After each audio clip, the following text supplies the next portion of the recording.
the weekend belonged to Poirier. Dustin Poirier takes out Conor McGregor. Conor, he's done. I swept the main card. He he looked all right, but then Poirier was controlling that, and I loved what he said. The post game comments were fascinating because McGregor's just blabbing his mouth, yada yada this, yada yada that, and just going after Poirier's wife, which is just so tasteless. And this was before the fight, so again, I'm sure everyone in the world has seen it by now. But Poirier is claiming that he checked one of Conor's leg kicks, and if you watch the fight closely, Conor was crushing Poirier's leg. He was going after it. There was probably about 6 or 7. I'm going, hey, dude, check something, do something about it. And I missed the check, but he must have got it. And this is how some legs break, right? Like Chris Weidman, he broke his leg in a disgusting manner. So McGregor, Poirier says that he felt something crack.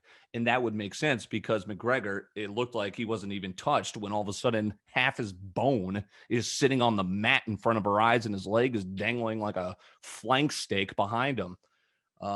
Disgusting. And then he's just lying down as Joe Rogan gets down next to him. Just one of the most bizarre post-game interviews ever. But that dude knows how to make money. I don't like McGregor, but shit, him walking into the arena gives me chills. I buy his fights. He is a showman, but I also like getting to see somebody knock his shit out. And I think that's what he's destined for. But hey, he's still making more money than all of us, right? So how about this? Suga Sean O'Malley. This was the craziest fight I think I've ever seen. Suga Sean O'Malley is like a 1-10 favorite. He's about to destroy this guy. It was the battle of purple hair versus green hair. Suga Sean O'Malley, a pretty fire dude, I do have to say. Kind of had like the cornrow dreads with the purple. Suga Sean O'Malley, and hey, glasses alert because I've got some stats. I don't even know I think it was Mourinho, this other guy's name, but I call him the Iron Chin. Why? Because he took 230 like jabs, strikes to the face and didn't blink. It was, Suga Sean O'Malley was almost like he clearly won the fight going away because he almost broke the record for the most strikes ever. He is just getting through every single punch right to the fucking face, and this guy is still advancing towards him. It was something out of a nightmare. I couldn't believe it. This dude, Mourinho, has gained a lot of fans just by taking 230 punches to the face. It was ridiculous. It was hard to watch. And then Herb Dean, the honorable Herb Dean, he ends up stopping the fight because he couldn't fathom how he was going to take another punch to the face without keeling over. It was one of the worst stoppages we've ever seen. My God, there was 22 seconds left in the fight. And it's like, hey, if this dude's taking this many, he's still moving towards the other guy, maybe just let it go to the bell. That was absolutely crazy.